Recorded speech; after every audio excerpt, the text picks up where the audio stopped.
저는 오늘 하나님을 가까이 한 흔적이라는 제목을 가지고 은혜 나누기 원합니다.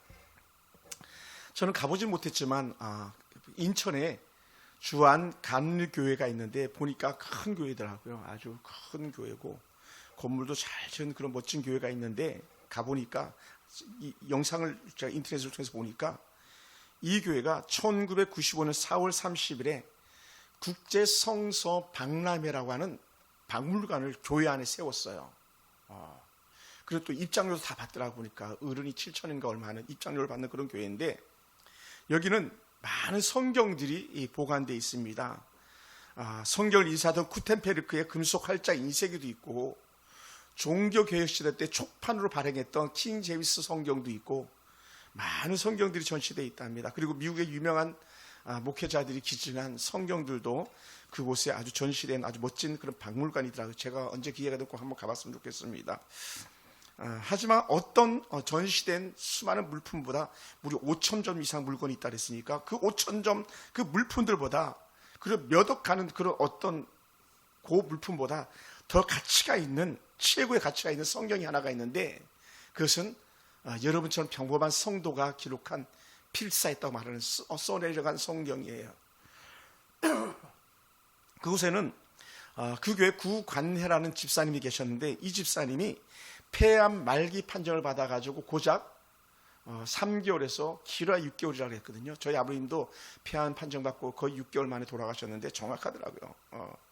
시한부 사형 선고를 받아서 당신은 길어야 6개월이고 짧으면 3개월 만에 당신은 인생을 마감합니다라고 하는 그런 사형 선고를 받았습니다. 사망 일자를 받아놓은 거죠.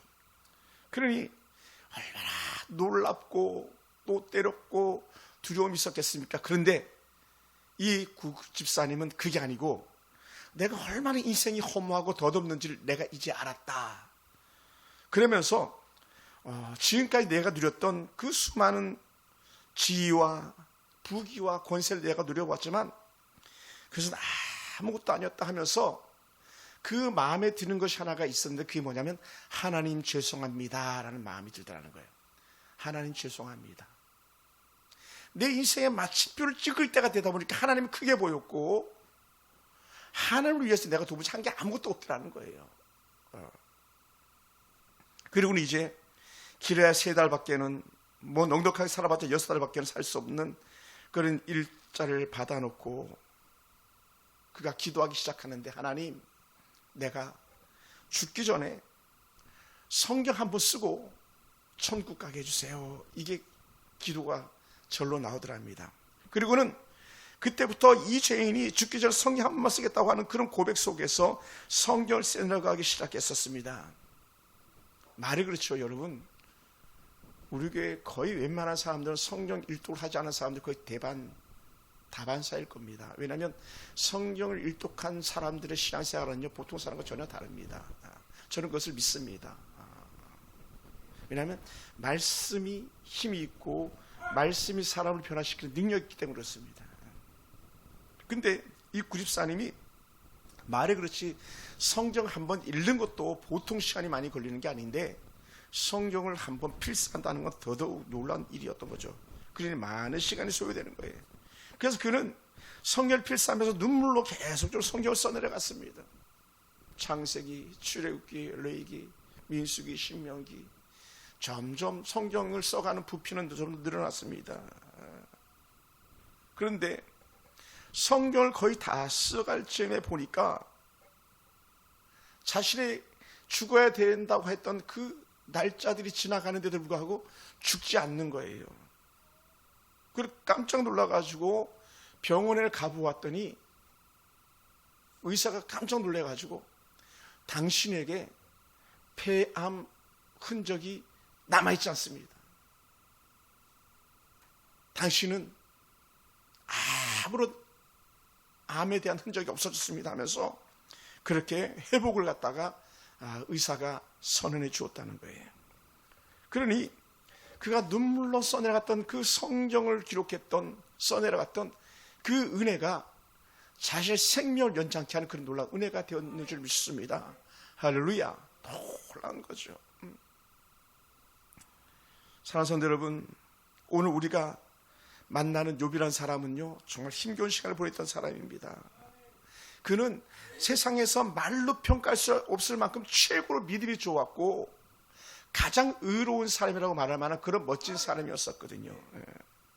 그리고 그러다 보니까 하나님은 온갖 복을 이 욥이라는 사람에게 다 쏟아부으셨던 그런 놀라운 부자였었습니다. 그런데 여러분, 세상 것은요 한순간이에요. 부귀와 공명과 영화는 한순간, 우리가 자랑거리를 내세우는 모든 것들은 다 한순간입니다.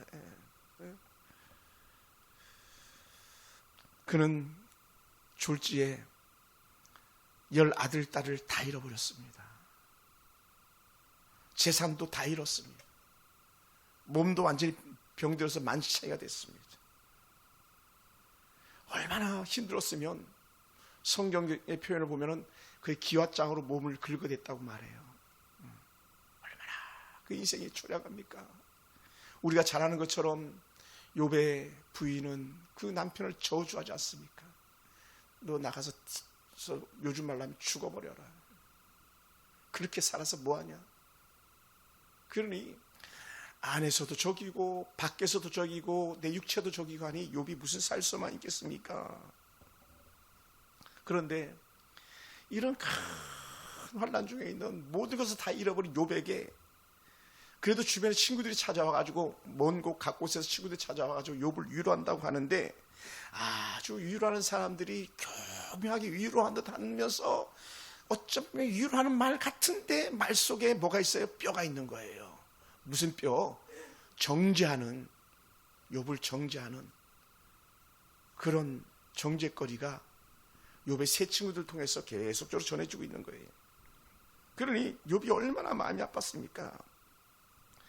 그 대표적인 본문이 오늘 대만 사람 엘리바스라는 사람의 말인데, 하나님이 너를 책망하시며 너를 신문하심이 너의 경건함 때문이 아니냐. 다른 말로 하면 너 어떻게 하나님 똑바로 안 섬겼냐, 이 말하는 거예요. 너 도대체 어떻게 살았길래, 너 도대체 어떻게 신앙생활 했길래 너 모양이 이 모양이냐, 이런 말 하는 거예요. 그래서 얼마나 마음이 아프겠어요. 여러분, 만약에 누군가가 제게 이렇게 말했으면 제 마음이 얼마나 아프겠습니까? 야, 신목사, 너 목회를 도대체 어떻게 했길래 너는 교회가 요 모양이냐, 요 지경이냐, 이런 말을 제가 들었다고 생각해 보세요. 또 가끔 이런 소리를 들을 때도 있습니다. 그런 식으로 목회하려면 목회 때려치우라 하는 그런 소리도 들을 때가 간혹 있습니다. 그러면요, 마음이 무너지는 거예요. 제가 오늘도 우리 허길성 권사님 모시러 갔다 돌아오는데 제 마음이 너무 서글픈 거예요.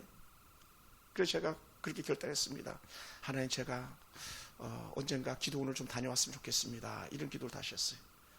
하나님 앞에 금식하면서 지난주 중에는 도봉산 기도, 삼각산 기도를 다시 한번 갔으면 좋겠다, 그런 마음을 가졌었는데 오늘은 그런 마음이 들더라고요. 그러니 이 엘리바스라는 사람이 참 좋은 사람 같은데 나쁜 사람인 거예요. 내 악이 크고 내 죄악이 끝이 없다는 거예요. 끝이 없다. 끝이 없다. 여러분, 이런 말 들으면요, 막 우리 속이 뒤집어지지 않겠습니까? 안 그래도 지금 힘들어가지고 기아처럼 퍽퍽 끓고 있고, 말을 그렇죠, 아들 하나만 잃어도 딸 하나만 잃어도 우리는 하늘이 무너지는 것 같은데 10딸, 정말 아들 딸을 한 날에 다 잃어버렸으니 얼마나 그 슬픈데. 그런데 너 이거 알아? 이렇게 얘기하는 거 뭐라고? 이 말씀을 쭉 읽어보다 보니까, 야, 너 까닭 없이 형제를 갖다 괴롭히지 않았냐? 볼모로 잡지 않았냐?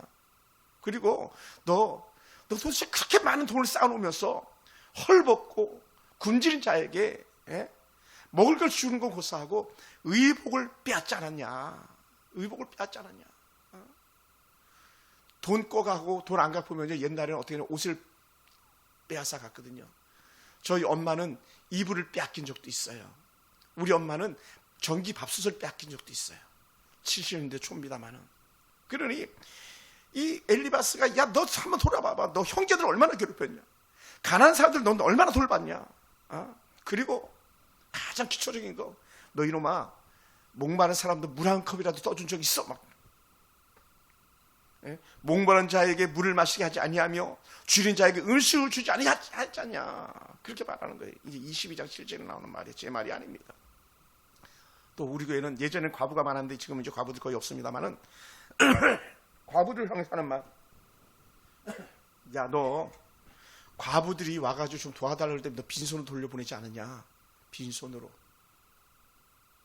그리고 그 아들의 팔을 꺾어가지고 살소망마저 끊어버린 게 너 아니냐? 이렇게 막 정죄하는 거예요.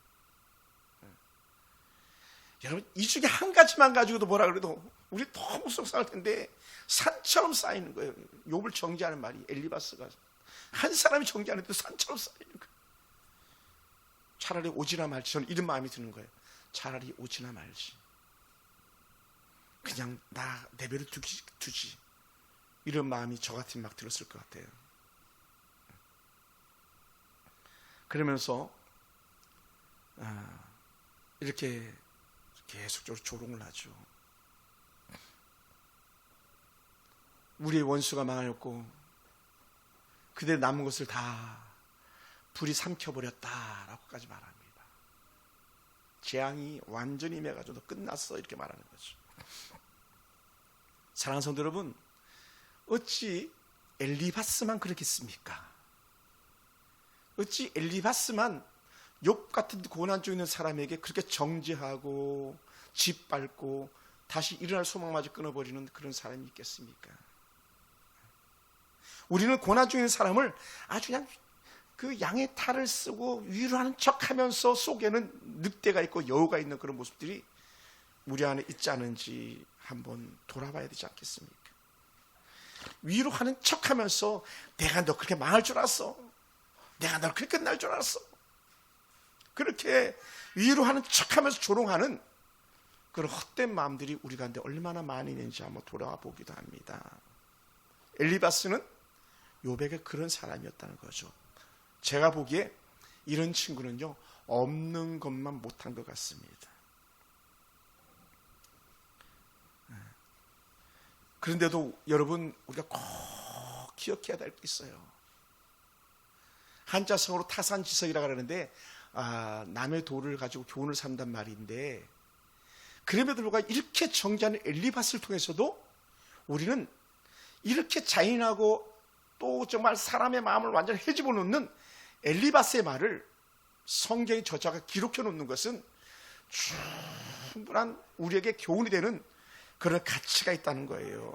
할렐루야.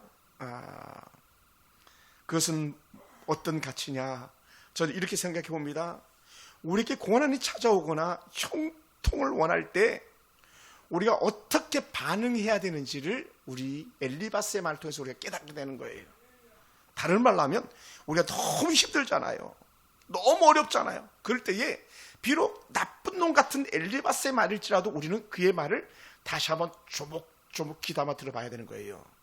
우리의 악이 크지는 않았는지, 죄악은 끝이 났는지, 까닭없이 남을 갖다가 막 괴롭히고 짓누르진 않았는지, 남의 가난한 자들의 옷을 벗겨서 자기의 입속으로 취하지 않았는지, 목마른 자에게 물 한 잔이라도 제대로 대접했는지 우리 돌아봐야 됩니다. 그리고 줄인 자에게 음식을 주는 그런 은혜들까지도 우리는 돌아봐야 돼요. 우리는 정말 가난한 과부들에서 그렇게 손을 내밀 수 있었는지 돌아봐야만 합니다.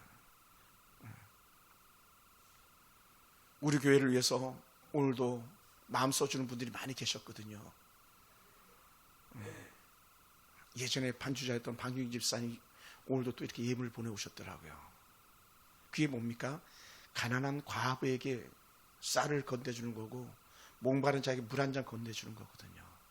이 설교를 준비하면서 마음이 또 많이 아팠던 게 뭐냐면, 작년에 우리 교회를 위해서 우리 어르신들 식사를 대접하고 우리 교회 재정적으로 서포트해가지고 무려 1,000만 원이나 헌금했던 황주인 집사님이 천국에 가 계시거든요.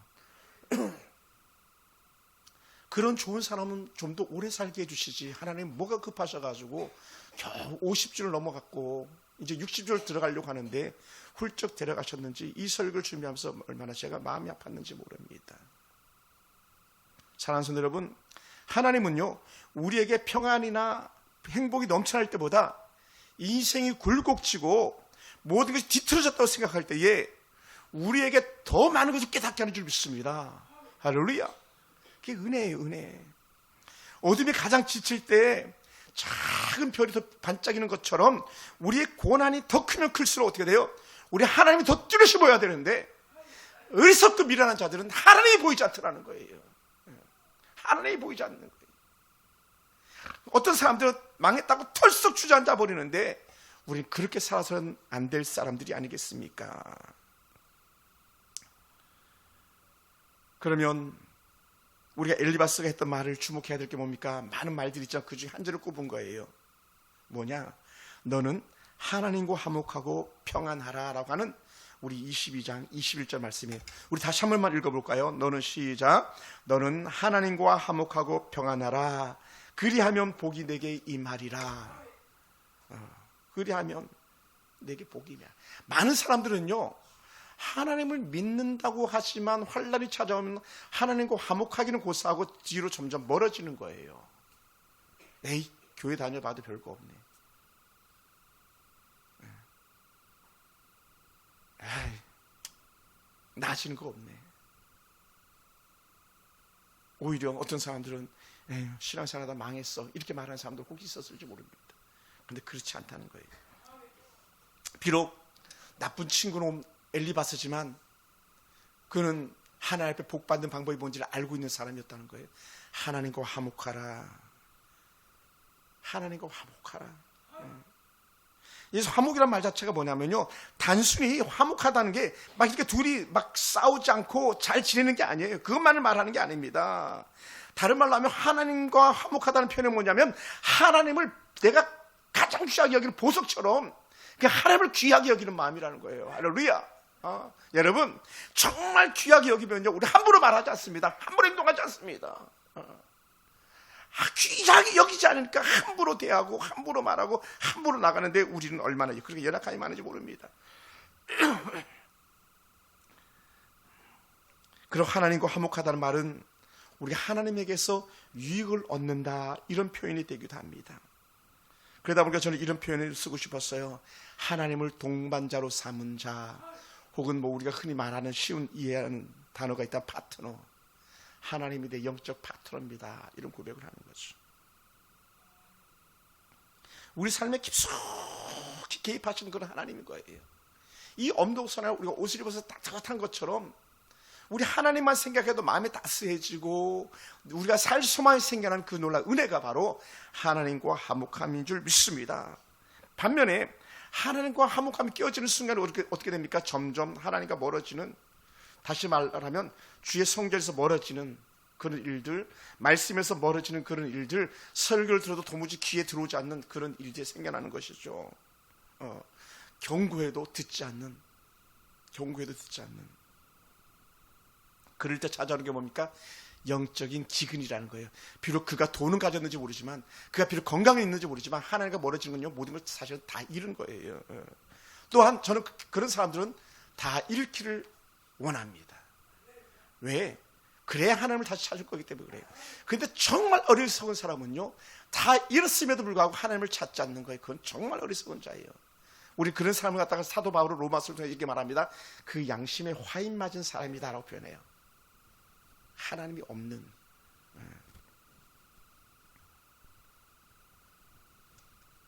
반면에요, 이 엘리바스가 하는 말, 하나님과 화목하면 너에게 복이 임할 것이라고 약속해 주잖아요.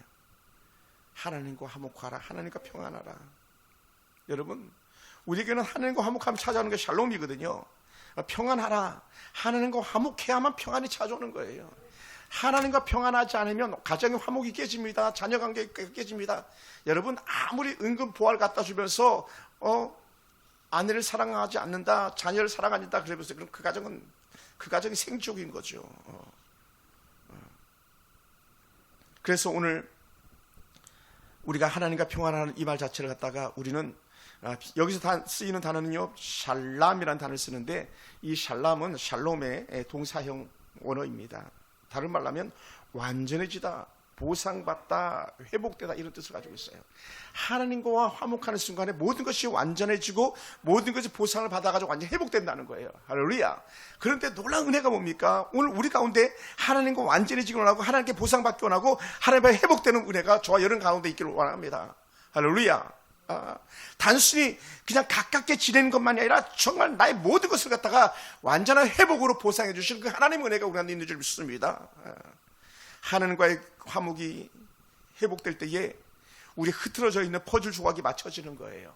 하나하나 맞춰지는 줄 믿습니다. 여러분, 퍼즐이요, 흐트러뜨려 놓으면 무슨 그림인지 알아볼 수 없습니다. 그런데 하나하나 꿰맞추다 보면 그 퍼즐의 원 그림이 나오는 것처럼 우리가 하나님과 화목할 때에 하나님께서 사람을 비신 참된 복이 뭔지를 갖다가 깨달으면서 살아가는 줄 믿습니다. 할렐루야. 그럼 저는 원합니다. 여러분이 하나님과 화목해서 에덴에 주셨던 그 창조적 축복이 저와 여러분과 있기를 원합니다. 회복의 복이 여러분과 있기를 원합니다. 아담이 하와를 봤을 때 가장 행복했던 것처럼, 하와가 아담을 봤을 때 또한 가장 행복했던 것처럼 그 은혜가 여러분 가정에서 일어나기 원하고 우리 교회 안에 일어나기 축원합니다. 그러다 보니까 이 엘리바스가 그렇게 하기 위해서 어떻게 해야 되겠는가 이렇게 말합니다. 22절을 우리 같이 한번 읽어볼까요? 잠언 22장 22절.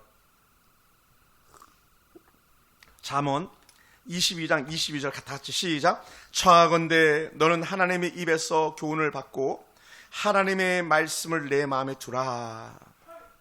하나님의 말씀을 내 마음에 두라. 하나님의 입에서 나오는 교훈을 받고 말씀을 마음에 두라.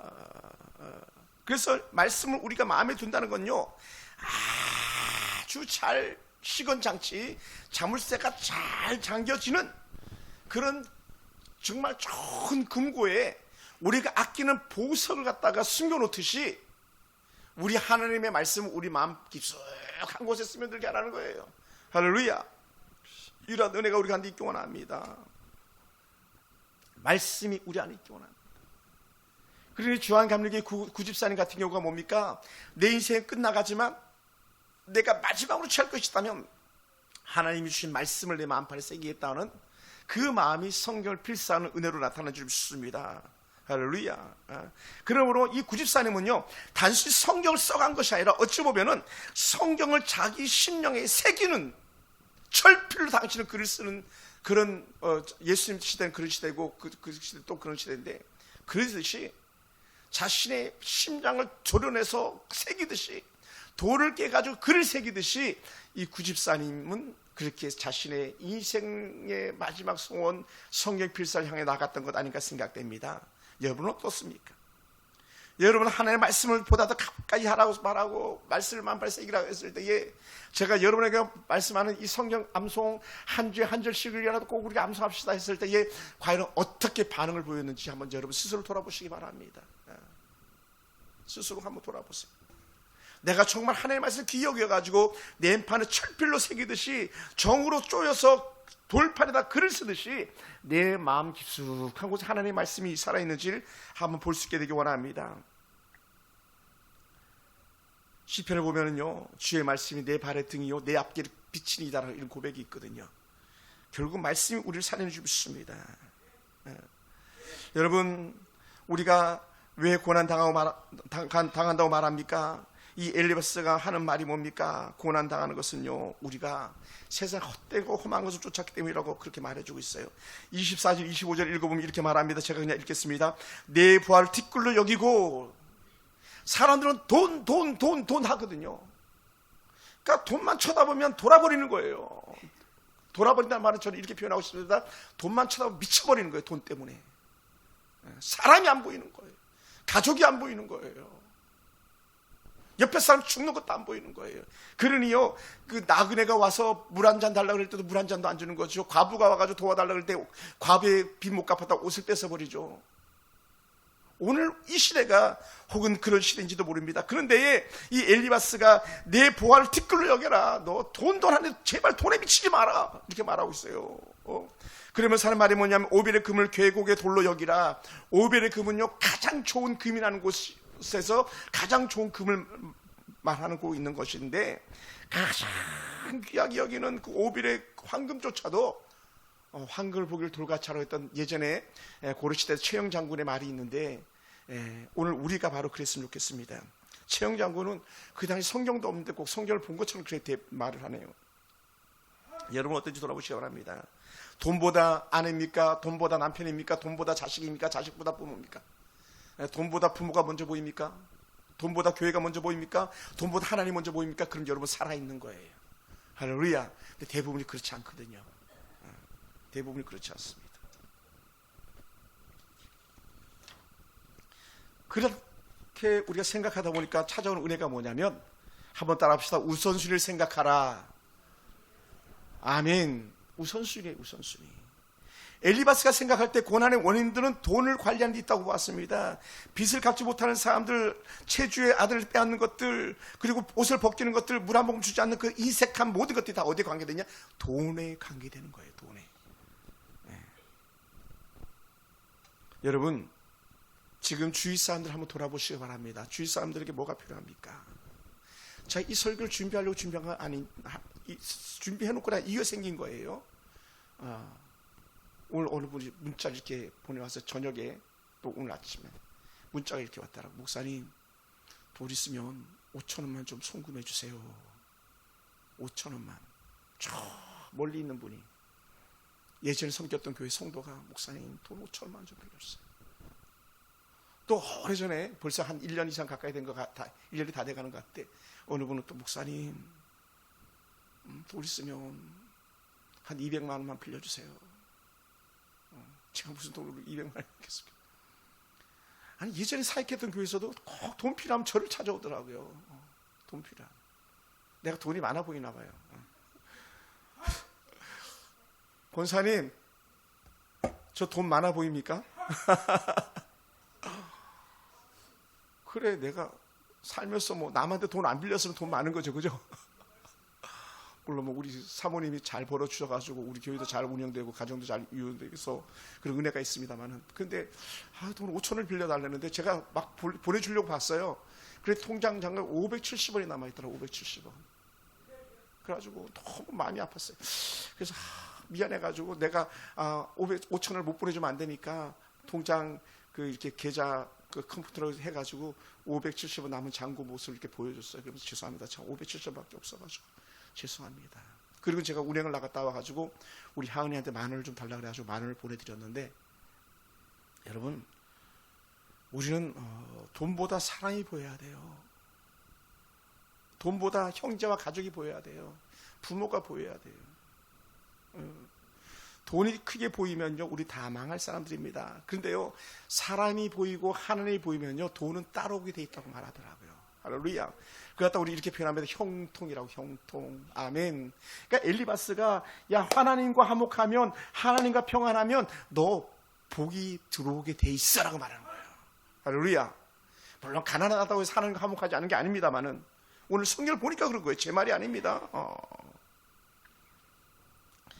뮬러 목사님 이렇게 말씀하신 적 있어요. 나는 하루라도 기도로 하나님 얼굴 뵙기 전에는 결코 다른 일을 시작하지 아니하였다. 또 나에게 가장 큰 보화는 금전, 돈이 아니라 하나님을 전적으로 신뢰하는 내 믿음이었다라고 그렇게 말합니다. 그러니까 뮬러 목사님은요, 기도하면 계속 뭐가 들어와요? 돈이 굴러 들어오는 거예요. 돈이. 그러니까 고아의 아버지로 쓰임 받은 거 아니겠습니까? 다른 말로 저는 이렇게 말하고 싶어요. 조지 밀러 목사님은 하나님 제일주의로 살았던 사람이 아닌가, 저는 이런 생각이 들어요. 그래서 우리가 하나님 제일주의로 사는 순간에 그 복이 25절이에요. 25절 한번 볼까요? 25절 우리 같이 다시 한번 25절. 그리하면 시작. 그리하면 전능자가 내 보화가 되시며 내게 고귀한 은이 되시리니. 그러니까 뭐라고요? 돈 보지 말고 하나님 보고, 돈 보지 말고 사람 보고, 이거예요. 아멘. 이 회사는 한번 쳐다보세요. 돈 필요해요? 말해서 시작. 돈 필요해요? 말씀만 하세요. 돈 필요해요? 그러면 화목하세요. 저도 돈 필요하면 아내하고 막 잘 관계 맺으면 아내가 돈 주기도 하거든요. 여보, 돈 필요해? 예전에 지난주 그 강명교회 설교하러 가가지고는 우리 교회 한 청년이 있는데, 그 청년은 저에게 가끔 이렇게 말합니다. 목사님, 교회 헌금 모자라지 않으세요? 교회 돈 더 필요하지 않으세요? 그랬더니 그 청년이 제일 잘 되더라고요. 내가 볼 때 1년에 2년에 3년에 단 한 번도 헌금하지 않는 그런 청년들도 있거든요. 그럼 마음이 아파요. 우리 하나님 보여야 돼. 하나님. 그러니까 우리가 하나님이 보이고 우선순위가 설정될 때에 전능자, 다시 말하면 하나님이 내 보화가 되시며, 하나님이, 다른 말로 저는 이렇게 표현하고 싶습니다. 좀 연약하더라도 용서해 주세요. 하나님이 우리의 돈줄이 되는 거예요. 돈줄이, 사람이 아니라. 아멘. 집사님에게는 하나님이 그에게 생명줄이 되셨잖아요. 생명줄. 집사님이 하나님의 생명줄. 오늘 그러한 은혜가 우리 가운데 있기 원합니다. 그래서 전능자가 내 보화가 되시며 내게 고귀한 은이 되시리니라는 거예요. 금도 은도 다 내 것이라고 말씀했다. 하나님께서 필요해 가져가, 이렇게 된다는 거죠. 할렐루야. 사랑하는 성도 여러분, 세상의 보배를 버릴 때 우리 하나님께서 우리의 보배가 되어 주시는 줄 믿습니다. 그래서 그러한 은혜가 예수님께서도 말씀하셨던 30배, 60배, 100배 복이 임할 거라는 거예요. 100배, 60배, 30배 복이 임할 거라는 거예요. 할렐루야. 다 성경이 말하고 있는 거잖아요. 제 말이 아니잖아요. 예. 여러분, 그러다 보니까 우리 27절 한 번만 더 들어볼까요? 27절. 잠언 22장 27절. 너는 그에게 기도하겠고 그는 들으실 것이며 너의 소원을 내가 갚으리라. 기도할 때에 하나님께 기도를 들으실 거라는 거예요. 아멘. 하나님께 듣는 기도를 보다 하나님과 화평, 하나님과 화목한 거예요. 다시 말하면 우리가 하나님 은혜 말씀에 사로잡혀 살고 하나님을 믿습니다라는 이 신실한 고백 속에서 드려지는 기도가 응답이 있다는 거예요. 할렐루야. 놀랍지 않습니까? 놀란 거예요. 이건요. 얼마나 좋은 은혜 말씀인지 모릅니다.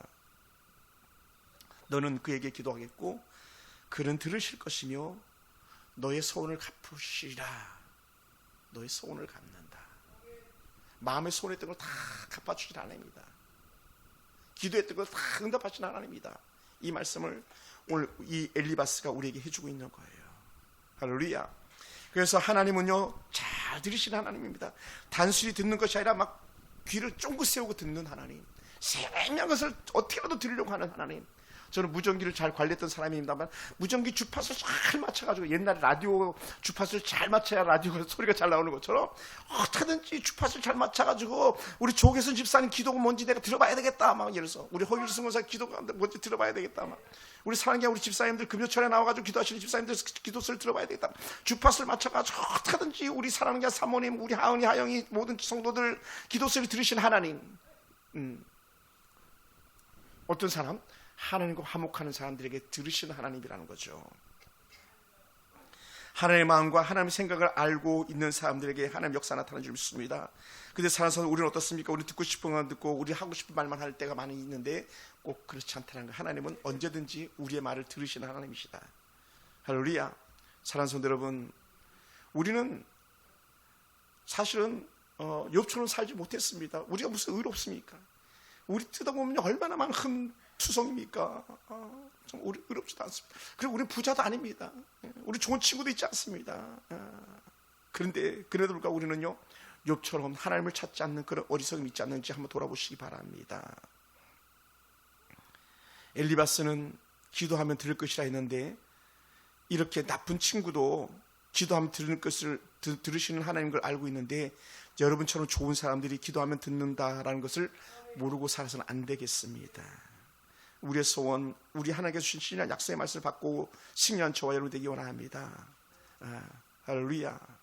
그러니 욥이요, 후에 어떻게 고백하냐면 욥기 23장에 이 엘리바스의 말에 대답하는 거예요. 엘리바스의 말에 친구가 말하니까 이제 대답하는 말인데, 23장 10절을 한번 볼까요? 23장 10절. 좀 본문이 많긴 했었는데 제가 일부만 그냥 보기로 했습니다. 23장 10절. 자, 제가 한번 읽어볼게요. 그러나 내가 가는 길을 그가 아시나니, 누구요? 하나님이에요. 하나님이 나를 단련하신 후에 내가 순금같이 되어 나오리라. 할렐루야.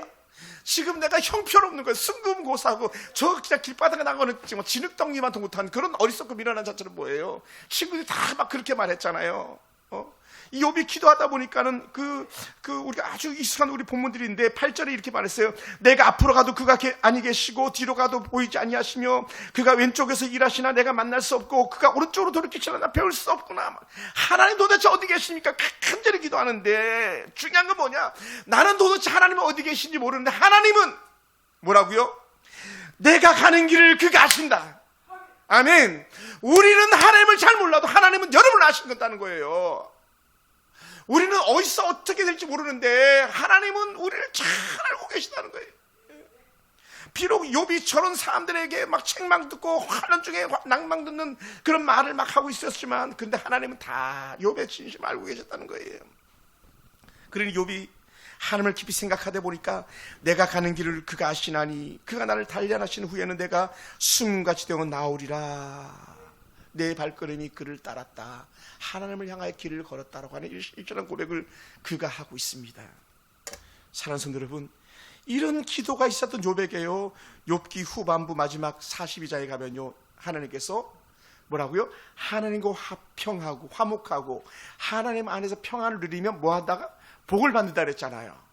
그 복의 결과가 뭐냐면 그가 양이 14,000마리, 한 집에 양이 14,000마리. 제 그 목사님 친구 딸은 그 소가 100마리, 200마리 있어서 큰 부자라 그러거든요. 근데 양이 14,000마리, 낙타가 무려 6,000마리, 소가 1,000마리예요. 소가 1,000마리. 그리고 암나귀가 1,000마리. 그러니까 막 짐승이 넘쳐나는 거예요. 그리고는 우리 그 10 아들, 딸 다 죽었잖아요. 그런데 자녀들 예쁜 딸 셋을 줍니다. 든든한 아들 7명 다시 주십니다. 그 놀라운 은혜가 있어요. 그러니까 귀로 듣던 수준에서 눈을 뵙는 수준으로 완전히 욥이 바뀌게 됩니다.